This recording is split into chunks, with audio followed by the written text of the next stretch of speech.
Yeah. What's up, everybody? Thanks for that great drum intro, Rick Stojak. Welcome to the Drummers Education Connection. My name is Jeremy Steinkohler, here with three fantastic drummers, but more important, they're just great people. Rick Stojak down in Southern California. Welcome. Chip Ritter down in Tucson, Arizona. Hello. And Art Robley broadcasting from Abe Lincoln's log cabin. Yes, sir. Yeah. Yes, sir. Bart's on the road. Thank you, Bart, for joining us from the road with the Sam Morrison Band. They're in Indiana right now. Is that correct? Yeah, we are in Pine Lake, Indiana right now. Awesome. Yeah. On tour. The tour is going killer. Love it. Yeah. Fantastic. Congratulations. Thank you. Thank you all for joining us here every week. And if you're new, welcome. We are here to provide drumming content about all different kinds of things related to teaching, drumming, inspiration, all kinds of stuff. So if you have things you'd like to hear us talk about, or drummers or people in the industry you'd like us to interview, please let us know. I know we have a couple of guests coming up soon. We'll tell you about that a little later. And if you like to support what we do, we have a Patreon page where you can, if you donate even just the littlest bit, a couple of bucks a month, you get all sorts of thank you gifts from us, videos, books, drum lessons, that kind of stuff. So we like to start our show out with a little quick segment called Good Things, where we go around and just check in with each other. I've been out the last couple of weeks, so excited to hear what's going on with my friends here. Rick, what's going on that's good for you? Well, it's a good thing that you're back, Jeremy. We missed you. Thank you. And my good thing is our other sidekick, Fred Fisher, the incredible drummer in Boise, Idaho, who had a terrible injury on a scooter and broke his femur, broke his leg. And he is back at home. He made it back home after a couple operations in Indianapolis. And he even has started a little bit of teaching and podcasting now, too. So we're glad you're home, Fred. So that's my good thing. Sending you good vibes, buddy. Yep. How about you, Bart? What's going on for you? You know, man, I'm just, Chip said that these are a little loud. The microphone isn't here. I'm going to try to keep my voice down. I apologize. There's no volume control if I'm too loud. Things are going great. We're bands out on the road. We've done a bunch of shows. Everything's been big, nice big concerts. And we had one club gig in Chicago, and it was just the coolest rock and roll club. And I've got a couple more shows, and I fly back home Friday. So that's a great thing. And then, believe it or not, right now we're in this beautiful, it does look like a log cabin. It's this beautiful house on Pine Lake in Indiana. And we have a couple days off, so I'm teaching out of here. But in my downtime, there's a great barbecue outside. So we've been barbecuing, and there's a sauna downstairs. Yeah. And I've been using it's this dry sauna, so I've been using that. And I am so zen right now that it would make Buddha puke. I am so chill. I do hot yoga, and it's a real small sauna, so I can't really do a lot of yoga poses, but I can do some really cool standing poses in there, and it's just been outstanding. So yeah, I'm really enjoying this. It's like a working vacation. We're really enjoying ourselves, and the band is just on fire. Everybody's playing so well. Bart, you are such a drum practice fanatic that I could just see you in the sauna with a pair of sticks. You know, I kind of, you know what I did is I'm a big believer in listening to stuff that uplifts you all the time.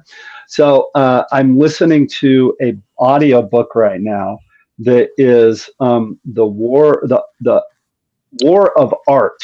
Okay, I don't know if you guys have ever read it, but it's an amazing book on just bettering yourself as an artist. And I was listening to that in there, and I was like, this isn't very, very zen. So I've been listening to some meditation music and not drumming in the sauna. But I've got my little practice pad kit over here that I'm teaching on. So when I'm not teaching, I'm over here banging away. But thank you for that. Chip, what's going on with you? How's things with you, bud? Man, things are going good. I got a couple more 5-star reviews of my drum teaching business, and that's good. Woohoo! You know what I mean? Google stuff.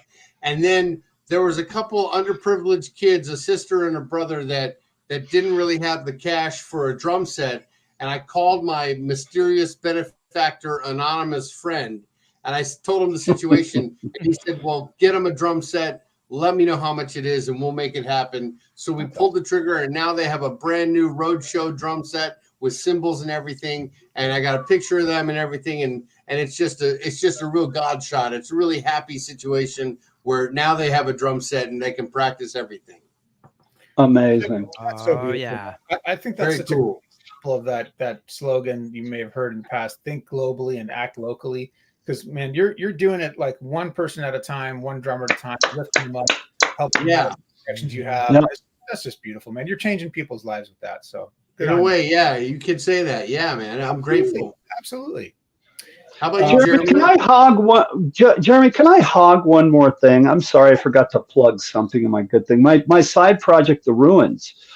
We just dropped our first single with Metal Incorporated Records, which is a subsidiary of Soda Records out of Canada. A song called Bone on Bone. It's streaming everywhere now. I apologize for interrupting and hogging it. Off to you, Jeremy. What's good with you? What have you been doing? Congratulations. That's exciting news. Thank you. Things are good for me. I was away for a couple of weeks on a little sort of mini vacation. Really, really great. Had a great time up in the Lake Tahoe area, and back to it. Had a couple of gigs last weekend. Both of them went great. Got a recording session coming up at the end of September with Gene Feinberg's group, with this group called Jazzphoria. Gene Feinberg is a sax player. You guys met her when you were up here for Deck Day. She didn't come Yep. She had a gig, but she came to our gig. And she's a sax player and a flautist, and she played on We Are Family with Sister Sledge, and played with several years with Chic, and she played with David Bowie. I mean, she's got some pretty heavy credentials, a bunch of gold records on a wall, but she's super down to earth and cool. And anyway, so her group is doing a recording project at the end of the month. That's cool. But the bigger news for me is that in 2 weeks, I guess 3 weeks from yesterday, we're taking my son Evan off to college. So we're flying out to Chicago, and it's a huge deal, big change, empty nest coming, and super excited for him. And he and I have a show before he leaves. We're doing a trio show with one of my favorite bass players in town, where Evan, my son, is the featured soloist and composer. So that's going to be really, really fun. Super excited about that. One of the nicest things about DEC is that the four of us have gotten to know each other so well and become good friends. And when we went up to the Bay Area to do our second DEC Day, we got to visit Jeremy's beautiful home and meet his wife in person and meet Evan in person. And all the stories that you have told us about Evan, first of all, we're kind of, for myself, I feel like I'm living vicariously watching this person grow up, kind of like I do like we all do with our drum students, right? And now he's going off to college, and all the stuff that you always talked about when we saw the guy play, it was like, wow, he's so good. It's really cool to see, man. So it's been just wonderful to hear about this journey and see it from afar. It's been really cool, and man, I can't wait to buy his first album and everything. I'm really looking forward to that, because it's going to happen. And I just it's just so cool. It's so cool. Yeah. I love that. It's like, we're like extended family now. Yeah. That's right. Yeah. So today's topic is about Rick. So Rick, you can tell us exactly all about it, but Rick went to the DW drum weekend. Yeah, it was called DW Factory Day. Okay. Mm-hmm. And Rick's going to lay on us all about his experience, and he's going to share some pictures and some videos and tell us all about what that was about. Rick, are you a DW artist? I am not a DW artist, but I do play DW. I have other drums that I play, but I do play a beautiful acrylic DW kit, which has drum lights in it. And I use that a lot with DJ, so DJ drum kind of gig. And cool. I have a lot of DW hardware, and I'm a bigger fan after going to this, and I get it, and it's an incredible place. It was so inspiring to go up and see this legendary place. So the factory day was sponsored by Guitar Center, and they had a lot of Guitar Center staff there, and they had the good people, man. They were all high vibing. It was just so incredible. And when I got there, so anyway, first off, I took the train up from San Diego, and I wanted to mention to people to think if you're going on a road trip anywhere, look into Amtrak, look into taking a train, because it was so much fun and so relaxing going from San Diego up to Oxnard. And a lot of the journey is along the ocean, and you're just going fast on, flying by and seeing all the waves, and it was just beautiful. And with gas prices, it didn't really cost that much money to be able to pull off going on the train. So definitely something to think about. So when I got there, behold, Jeremy, can you share that picture? Yeah. I saw the DW sign. I saw the factory, and I was kind of in awe, because if you're a drummer, you're probably familiar with DW drums, and it's one of the largest, most iconic drum manufacturers in the world. So just to see the sign was just so cool. And basically the show, it was like a drum show that they put on, and outdoors, like kind of like a tent kind of thing, lots of different booths. And there's some photos they were selling kits at ridiculous prices. So if you are ever thinking about buying a DW How many did you buy? Can you hear me? What's that, Bart? I said how many did you buy? Well, I don't have enough space, but I'm definitely considering replacing some other drums now with DW after seeing how these kits were manufactured and just seeing the quality. I get the price tag now. And so we could talk about pricing and dive into that. But I was very, very tempted. That is for sure. So, but the drums tend to be on the expensive side. As I said, we'll talk about it, but they have this factory day yearly. So if you're thinking about it, it might be worth it to just wait and get your dream kit down the road and go up to Oxnard and check this all out. And the finishes were just blowing me away. Acrylic drums, wraps, natural finishes. Check out that photo of this kit. It's kind of like a swirl or multi-layered drum kit.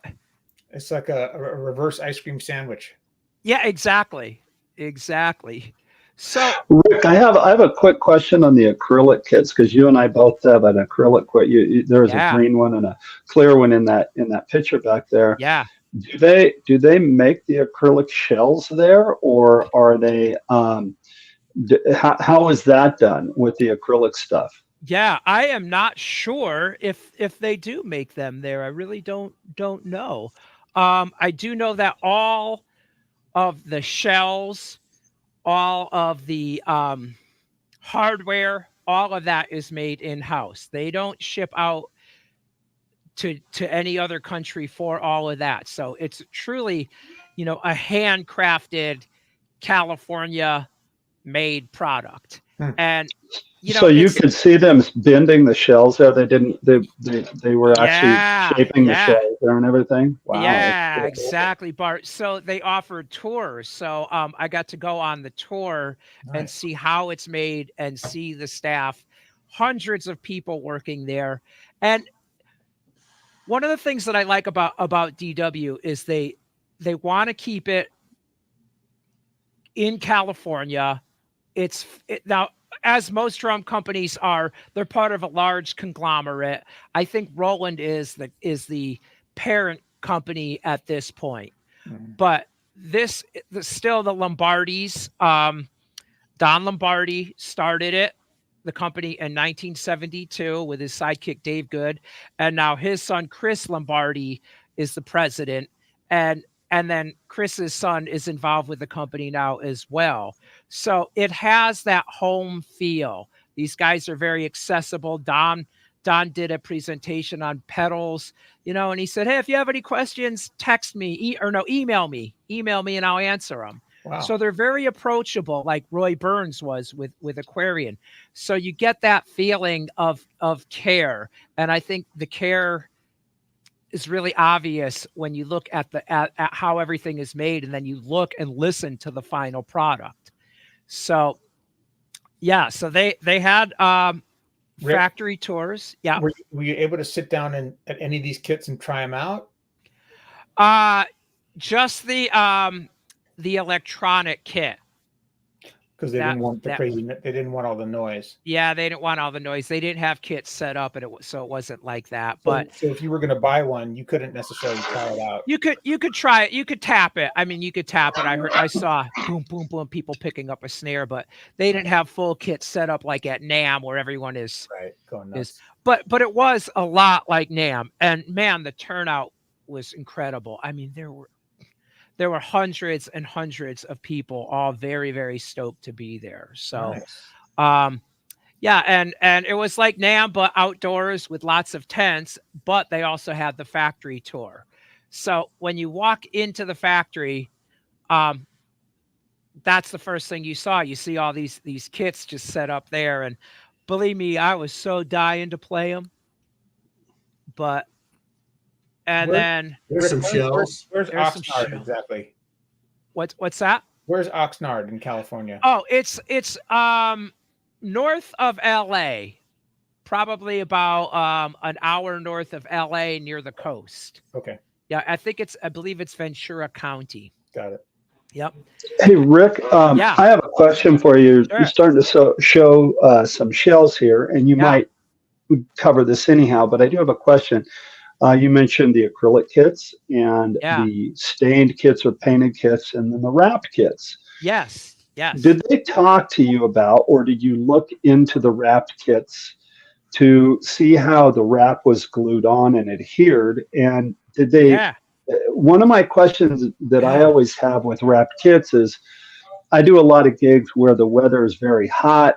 The shells are in a trailer, in a case. It gets hot in there, and I want to get a kit with a wrap on it, but I'm afraid it's going to come off in the heat. Did you ask them about that, or was that a subject that was brought up at all? It did come up, and let me see if I had this. Look at this lady. She's actually got glue and like a paint roller, and she's just rolling the glue on to the vinyl wrap that you see on the table. And I just think that the detail, she's not like, it wasn't like a factory setting where people are like running around like crazy, just going completely ballistic nuts. Like, oh, we got to hit the numbers and we got to make, 500 kits today. She wasn't taking her time. It was just precision and precise. And so I do believe that kind of wrap is going to stay on because it's glued with such precision and care behind it. That seems meticulous, yeah. Yeah, very, very meticulous. Yeah. I know that some of the companies, when they put the glue on, sometimes they just put like a bead of glue on, or I've seen some companies, and of course these are lower end companies, but they'll put like 3 rings of 2-sided tape, nothing like this. This looks like it's going to be, it's going to be on there for the long haul. That's fantastic. Yeah. That's great. Yeah, and you know what? That one really surprised me because I thought, wow, that's so in the world of handmade crafting. I kind of figured otherwise there was going to be some machine and it's going to spray some glue on and go thunk and not with the wraps at all. Did they roll it on after that, or did it go through a machine to kind of press the wrap on, or how did they get it to stick on there? That I did not get to see. Because we traveled pretty fast through the factory. We did get to see a little bit of everything in the process. and it was loud in there too, because they were continuing to manufacture. So they actually put out about 200 drums every day. That was my question. Wow. Yeah. 200 drums or 200 kits? No, 200 drums.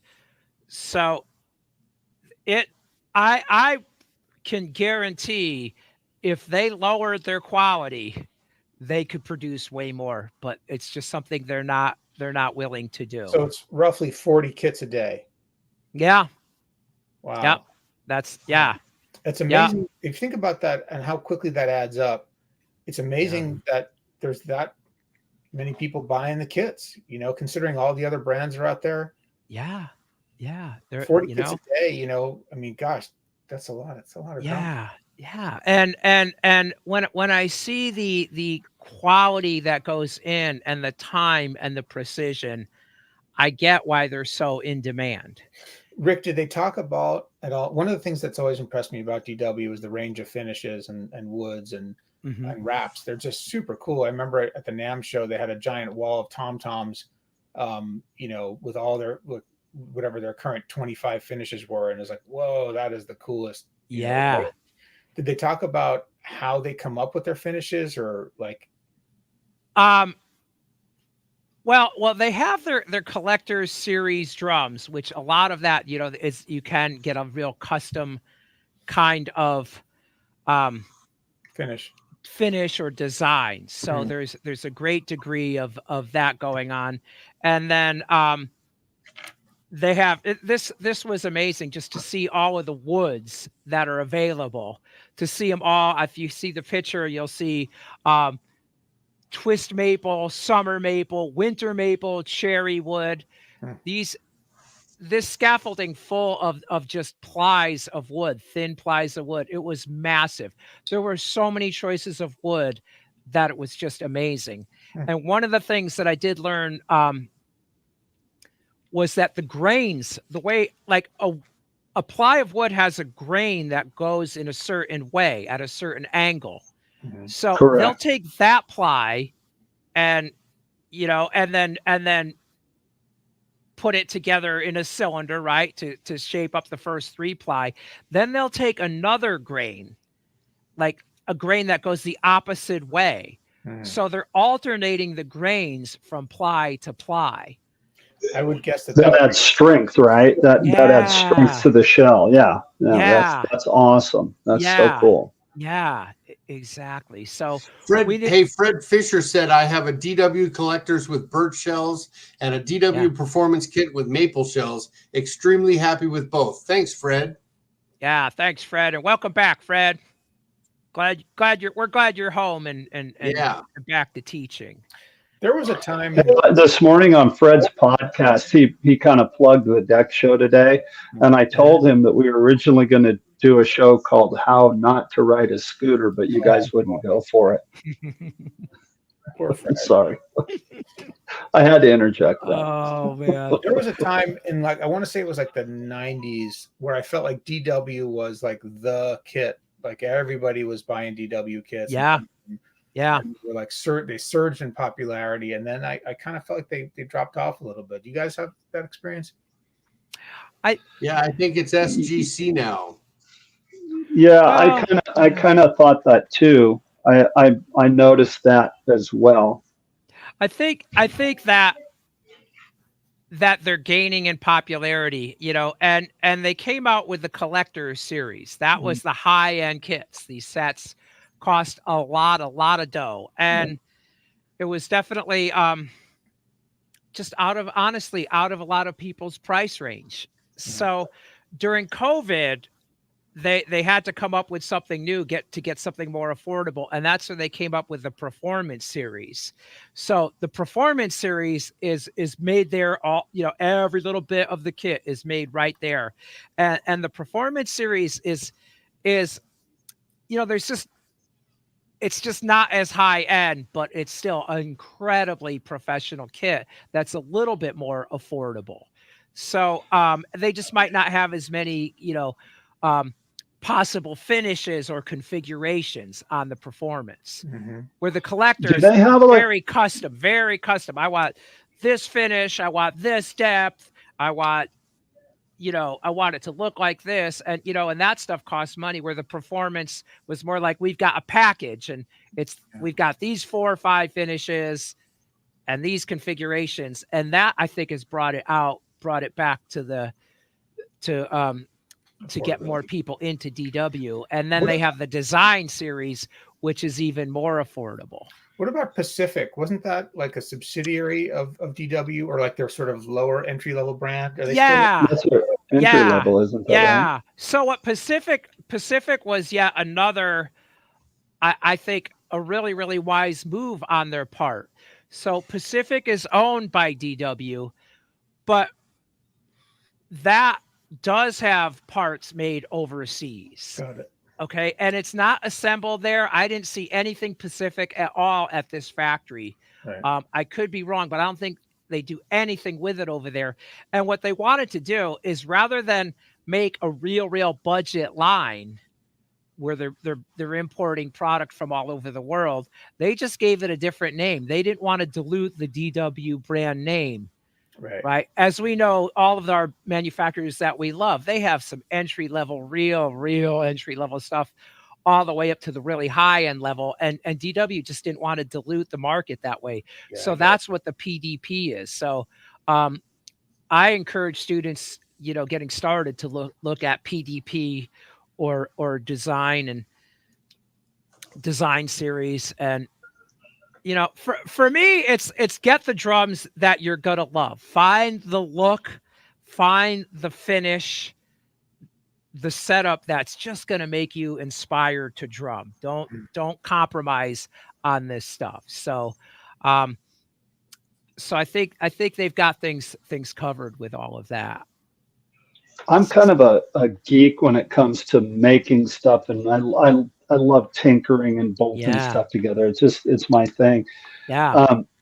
Did you notice that, like, did they have lathes there, and were they making the lugs, and were they making the like their mounts, because they kind of have their version of a rims mount system? Did they manufacture all that stuff there and press the steel out and everything? Yeah, Bart, they did the whole bit, all of the metal. That's my train. That's not the picture. So it's a nice chair on the train, though. Yeah, that's they made the chair tray. They did manufacture all of the metal stuff there. Wow, a buffing room. Yeah, they had the that was some hand buffing right there. I have a video in here somewhere of I'll show you this. They had all of the metal is manufactured there for all of the hardware, all of the stands. And it was so cool to see, because they have just like a metal block, and then it's got a machine that's spraying this white liquid onto it to keep it cool and keep it lubricated. And oh my God, the precision of that was I thought it was like aerospace engineering in there. I just couldn't believe it. Yeah. So really detailed, and that's the kind of stuff too that's very hard to keep a business in California because of the regulations for the environment, right? We know we're trying to have California as, a very clean environment, and so it's probably one of the most regulated states in the country. But for the environment, this stuff is necessary. So it's very cool to see that they were doing it all there too. So what about did they have spray booths and everything like that set up that you can see them spray? Yeah, they had some spray booths. And then this is really, really cool. Check out, these are lacquer drums. Okay. So one of the problems that apparently they had back in the day was you'd lacquer a drum, right? And then you'd get drips. So Don Good went out to lunch one day, and he was probably in a 7-Eleven, and he saw, the hot dog rollers, all the hot dogs. Yeah. Well, Yeah. check out this video.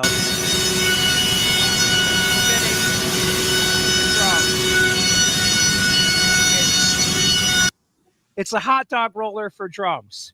Nice. I don't know. Sorry if that was too loud. That's how loud it was in the factory, guys. So it was really hard to hear. I was in a tour group of about 15 people while they were sanding and pounding. And so it was the real deal manufacturing. So that was so cool. So those drums, they're rotating on the hot dog roller kind of thing. And that's how they dried the finishes. So on the I know they still make glass glitter drums as far as the spray is concerned. Yeah. And did you get to see that?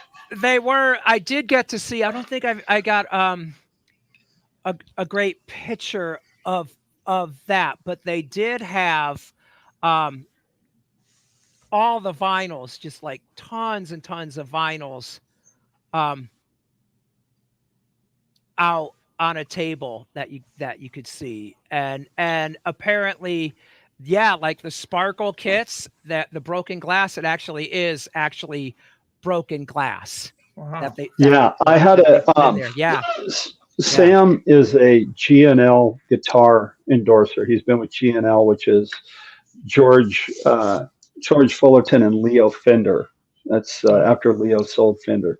And so anyway, we got to go on a factory tour of G&L guitars, and all of their sparkle guitars are glass glitter guitars. It's all sprayed and it's broken glass. Yeah. And I got to watch them spray a guitar. And again, I'm a geek about that stuff. It was so cool. And I remember thinking to myself, man, I'd love to see them do that to a drum set. So that's why I was asking. That would have been something else to watch. That would have been fun. That would have been very, very cool to see. I didn't get to see much of other than the inventory of wraps that they have. Right. And that's shelf after shelf after shelf after shelf. It was. I got to tell you guys, remember Mike D'Amico from Brooks Drums, who was at the last deck day up here and who made the drums that I bought. I've been out to his workshop, and he's just a one man brand. He makes every single drum kit by hand, one at a time. Yeah. And it takes him like, I don't know, I think, from start to finish, it might take him about a month with a one operation to make one kit. Yeah. Right. Yeah. But everything's done, obviously fully, white glove by hand, every spec you want. Yeah. But I went, he had sort of like a double garage, and he had even built some of the machines that he uses, like to make these drums and to steam bend some of his solid shell snare drums and stuff. Wow. And I was just overwhelmed with how many different parts of the process there were, how much each part of the process required tremendous level of detail and attention and carefulness. Yep. To do it right. Yep. And I get the sense that like DW is kind of doing that just on same level of attention, just on a larger scale. Exactly. Yeah, it's cool. Some of these high-end boutique manufacturers like Brooks and TJS and I think AOT drums, there's a lot of them. It's just so incredible that these craftsmen put that much detail in it. And I think those sets are all worth looking at. It's just so easy, I think, to not realize how much effort goes into one. Yeah. You go to the store and you see the price tag, and the price tag, especially now with all the inflation and stuff. Yeah. It's expensive, but yep. I can tell you, it's not like these drum companies are making money hand over fist selling drums. It's a business, and they have a profit margin, and they got to pay their employees. Yes. Everyone has to earn a living. And they got to pay for the cost of the raw materials, and those costs fluctuate, right? The cost of wood and all those things, and metal even. Yeah. We see an expensive item in a store like a DW kit, and we think, wow, Mr. DW is really getting rich. Right. But you walk through the factory and you see hardworking, regular people, And you know how much money it costs to keep an employee and what you have to pay them for benefits and just keep them employed. It's not making one or two guys rich. So these companies, over from what I understand, it's keeping these employees with jobs. Right. And Hey, Rick, can I ask you a trick question? yeah, Chip, I'll do my best. Out of all the drums that you saw at the factory, what stood out as your favorites? Man, I would say there's this kit that has a black. Oh, I'm going to say a couple ideas. There's a black diamond finish. Okay. So it's sort of like a black and silver kit. And I just thought it was so rock and roll looking and so just, I don't know, just classy. And let me see if I can find the picture. So I'm not sure if I could find it, but it was a black diamond finish. But that is a great segue into the showroom.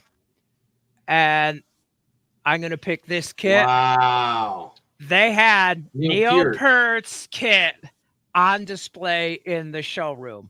That's the kit he used on the last tour, on the R40 tour. And before Neil passed, he donated the kit to DW. So there it was in the showroom. It was behind plexiglass. It absolutely blew me away to be in the presence of that drum kit. Wow, I can imagine. Oh, that's Bozio. Then they had the Terry Bozzio kit, Nice. which Yes, that kit that's has like Bozio. six bass drums and it's got pedals, floor pedals that you just wouldn't believe. Yeah, there's all the pedals in a row to hit all of the different bass drums.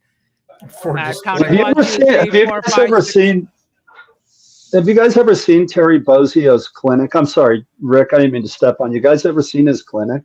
Yeah, and he plays that. It's amazing. Yeah. I mean, to see somebody be able to pull that off is just unbelievable. It's just unbelievable. Yeah. And each of those drums are like tuned to a note or something like that. Chip, Yes. You bring up another, when you mentioned the note thing, something that I wanted to share with people that I found very interesting. So I don't know, Terry Bozzio's kit. Yeah, he's got 3, 4, 5. I just see 5 bass drums there. Obviously, this is eccentric, but Terry Bozzio, yeah, look up what Bart's talking about because you'll see him playing kits like this, and it's just unbelievable what he pulls off. Well, he's got a chromatic scale with his toms, so he's got 12 toms pitched at every half step apart. Like, so he's got a melodic instrument. I watched him back in the day before he was with DW. He's with another company. It was the first time I saw him do the clinic, and it's definitely it's very eclectic, and it's something that is his thing. Like you wouldn't, I mean, that's what he does. But it's so incredible to show and see the mastery of what the human mind can do. Mm-hmm. And I think that's why he's so into DW, because what I'm seeing right now with this presentation that Rick is giving us, the human mind created these drums, and the work that goes into that is like the same kind of care that Bozzio, does in his clinic. This is outstanding, Rick. Way to go. Rick, I see you holding a bag there. Did they give away a bunch of goodies for the attendees? Yeah, they did. As a matter of fact, Jason Suter gave a clinic outside, and they had a lot of drum pads out there for the clinic. And so when it was over, he did an incredible, very rudimental type lesson. I didn't catch all of it, but he was doing things like paradiddles, but the single left, right, paradiddle or right, diddle left, right, left, diddle right, left. So the single notes were diddles. So stuff like that. It was really, really cool. And they gave away the drum pads. They're like, do you ever hope everybody liked that? If you have a drum pad, keep it. so Nice. everybody got a drum pad on a stand. So That's cool. it was very, very cool. And they gave away when you left, they gave away a $15 thank you Guitar Center. They gave a $15 gift card for Guitar Center, and a Guitar Center bag, and it had a LP egg shaker, and it had a pair of ProMark sticks too. Keep that shaker away from the singer, Rick. And they had a very cool, everybody got a VIP cool pass. lanyard and badge kind of thing with the full Rick, schedule. Did attending the DW Day Factory Day cost any money? No, it was free. That's pretty cool. It was That's free. cool. It was free.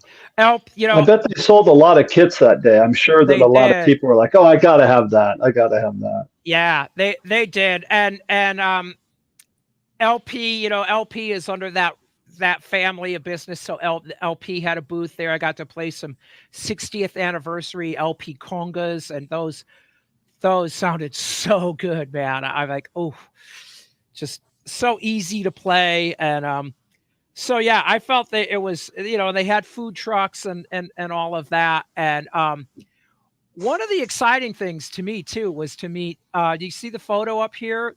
This is Louis Garcia, and Louis Garcia's custom drum painting. So Louis is the guy who does all of that custom painting. So if you want your own thing, if you want a Ruins drum kit, Bart, and want that artwork, or SMB drum kit, this is the guy. Nice. He was so sweet. He was just so cool. And it was so cool to see. This is just like his workspace. And you see some of the kits that he's done. You'll see the Neil Peart, the Clockwork drum kit that he did, like the steampunk kind of thing. Yep. And just various custom work that he did. And so I felt like I was hanging out with a rock star when I saw that guy. Yeah. That's cool. And I asked him which is your favorite of all of the sets, because he's done a lot of legendary sets, and he said, of course, the Neil Peart steampunk stuff that he did. So very cool. Yeah. Fun day for you.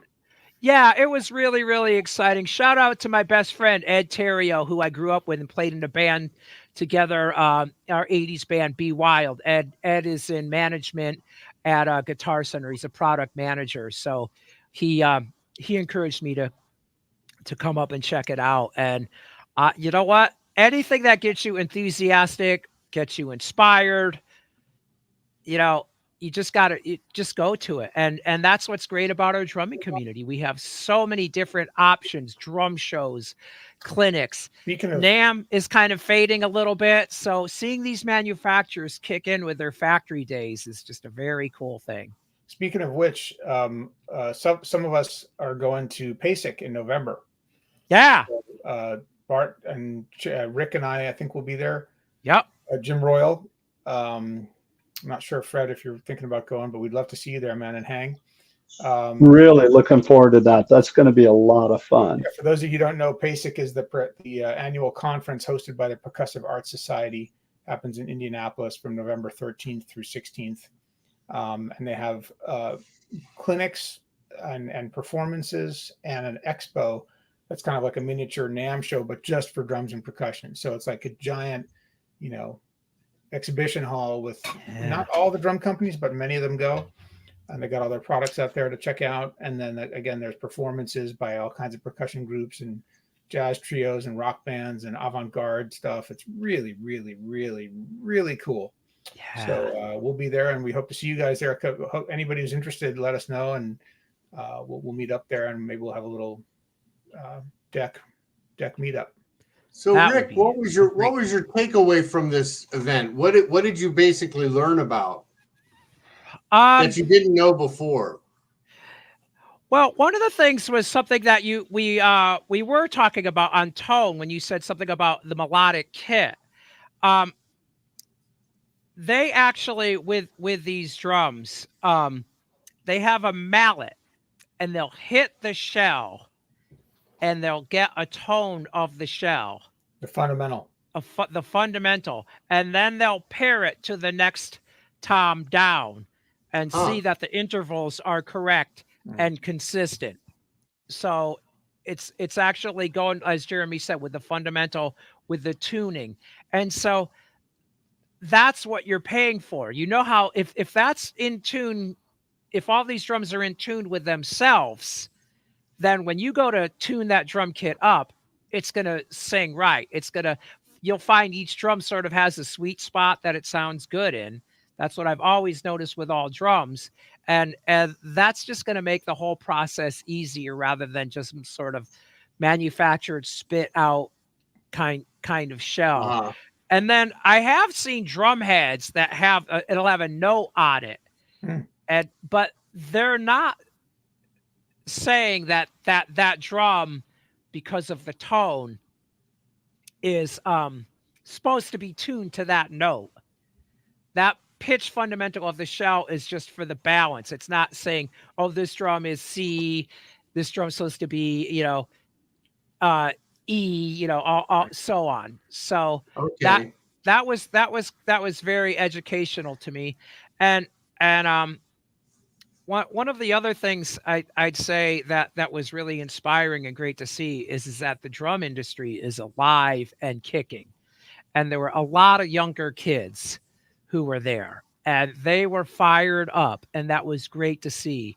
And DW had a raffle. Talk about generous, because one of you guys asked about did they have some giveaways. Well, DW had a raffle, and they were giving away lessons, like, drum, a package for lessons at Guitar Center. They gave away a $500 snare drum in the raffle. Wow. Nice. And a young kid drummer won it. That's almost as cool as the raffle we had at Deck Day. That's right. Almost. We gave away a snare drum, cymbals, bags, stick bags. We had all kinds of support from our sponsors. That's right. Sabian cymbals. Yeah. I'd say that, and then just to see how fun and relaxed and passionate all of the Guitar Center people were, and how dedicated and kind and enthusiastic the DW entire staff was. You go to Guitar Center and it could be intimidating, it could be loud, they might be busy and you might not get the help you need just at the moment. You see a DW kit, oh, it's $5,000. You could get an impression from all of that. And this was just an awakening to me, and that to look deeper into whatever it is. Did you feel that one of the things that we've talked about here on Deck, and that I'm so happy to see, is that like what you just said, the drumming community is alive. Yeah. And we are definitely a community, right? Yeah. Like, I mean, we're a community. We bond. Mm-hmm. Did you feel that there with the younger people and with everybody? Was it this cool, oh, I play a snare drum like that and I like this? And I mean, was it that kind of geek out cool love fest? It was that geek out kind of thing. I didn't feel the attitude competition. I felt more of the community, let's learn, and it definitely had that. And so the day ended with a clinic and podcast from Trevor Lawrence Jr. and Thomas Lang. Look those two guys up. So they did a clinic that their playing was mind-blowing, but they have a podcast as well. It's called TL Squared. So there it is. There's another great drum podcast out there. And so before they played, their clinic was actually doing a live podcast, kind of like what we're doing now, but live. And they brought out Brandon Buckley, who's played with Shakira and Perry Farrell, and they interviewed him, and they talked about the realities of the music industry, how you really have to be so dedicated to it, and don't think that it's like some easy ride to be a musician. And that was inspiring, and this guy is so enthusiastic and smart. And then they brought out Daru Jones and they interviewed him, the guy who plays with Jack White, who has the crazy setup. If you guys haven't seen, tilted away, the toms tilted away from him. Yeah, he's got the toms tilted away from him, and look up videos of that guy playing, and he was inspiring as well, and Daru's message was like, they're like, well, what's up with this wacky setup? And he said, I just wanted to stand out. He said, I wanted to, have it look a little different, and he did sort of like this twist on traditional grip where you kind of have to lean down and hit the drums that way. And then Thomas and Trevor Lawrence did a clinic, and I could play you a little excerpt of some of their drumming, and it was crazy. So, let's see the excerpt. All right, let's see. Or if you want to stand out, you could just put a drumstick kind of through your head like Steve Martin with the arrow. Like in Ghost, that TV show with the guy with the arrow. Let me know if you guys. I was just going to say on the drums facing out. That's the way Keith Carlock plays, because of his whole molar thing. The way that he throws the sticks and uses traditional grips, his toms are tilted away from him. His floor toms are really away. If you watch. It's a long time ago. I'm pretty sure it's the 2005 Modern Drummer Festival days. He does a solo in there, and he's Keith Carlock. He's phenomenal, and he talks about why he has it that way. And I think that's wonderful. I think that's one of the things that's so cool about the drumming industry. We all, look at Chip's drum set behind him. Every time I see a green drum set, and it's not that color green, just a green drum set, I'm like, oh, Chip, Yeah. And we stand. I think that the individualism that is allowed to us by being a drummer, our setup, the color choices, the sounds that we use, yes, is fascinating. It really is. It really is. Well said, Bart. That's cool. You got to see that. Yeah. Well said. And I always tell students this when I first meet them, that the drum set is the most customizable instrument of all of the instruments, right? You could have a small kit. Jeremy's got a nice little 4-piece kit. We saw the Terry Bozzio kit. There's electronics, there's finishes, there's ways to set it up. And maybe that's why we geek out on it so much, because we can all customize it the way we like it. Jeremy, why don't you play one of those Terry Bozzio jobs? Why do you just play the little 4-piece? Why don't you play that big monster thing? I have 2 words for you in response. No, you don't know what they are. I don't know that I want to hear them. Peace, brother. Here are my 2 words. Lower back. I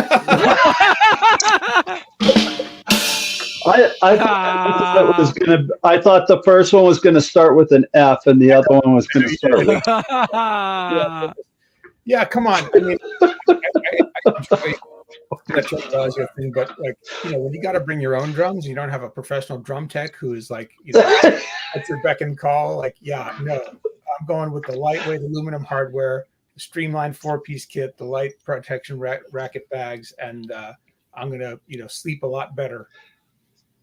As I've gotten older, my drum set has shrunk, and I do have to say though, if I ever got a job plan for an arena touring band like Johnny and the Bag of Donuts, and I had a drum tech, dude, let her rip. Bring one of everything. Put it up there.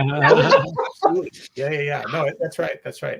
And that's what's so cool about drumming. Like Jeremy could take a 4-piece kit and pull a million sounds out of that set. Arguably, he doesn't need anything more than that. He's pulling a million tones out of one single drum.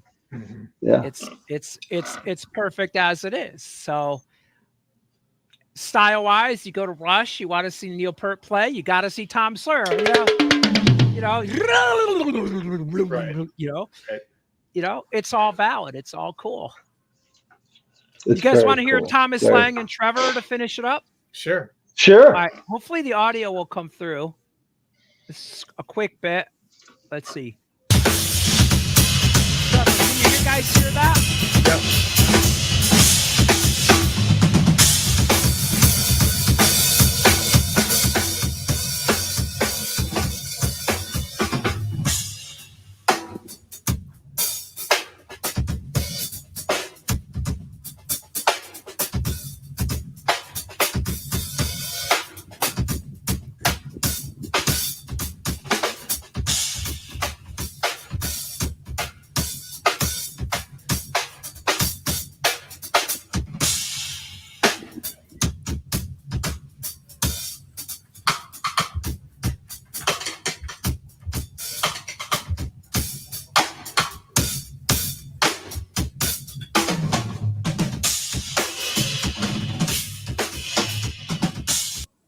There you go. Nice. You know, I like that. One of the things I enjoy Nice.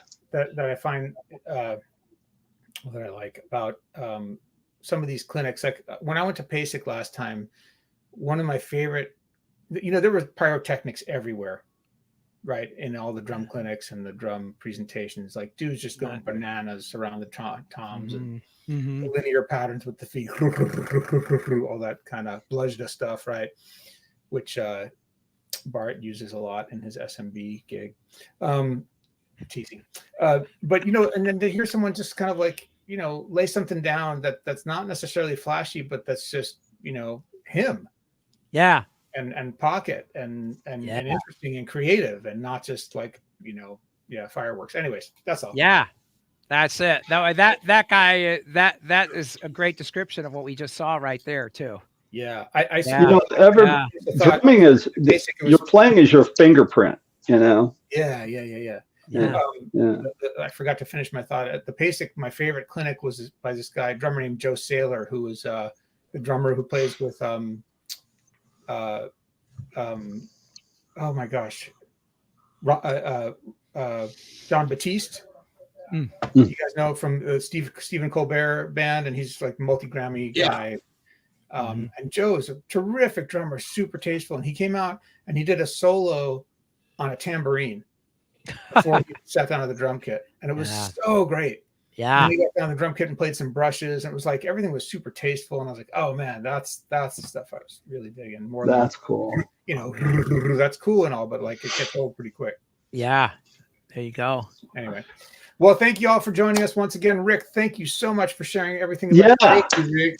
And some great Rick, great presentation, dude. That was magnificent. Thank you. My pleasure, guys. Thanks for letting me share the day with you. I was so excited when I was there to go, I can't wait to talk to the deck guys, tell them about this. And so maybe down the road, we can all go to this together down the road. Yeah. I would have loved to have gone, man. That would have been a great hang. That would have been a great deck hang. I think what we need to do is convince the Chris and Mike at Aquarian to do like a similar kind of Aquarian day.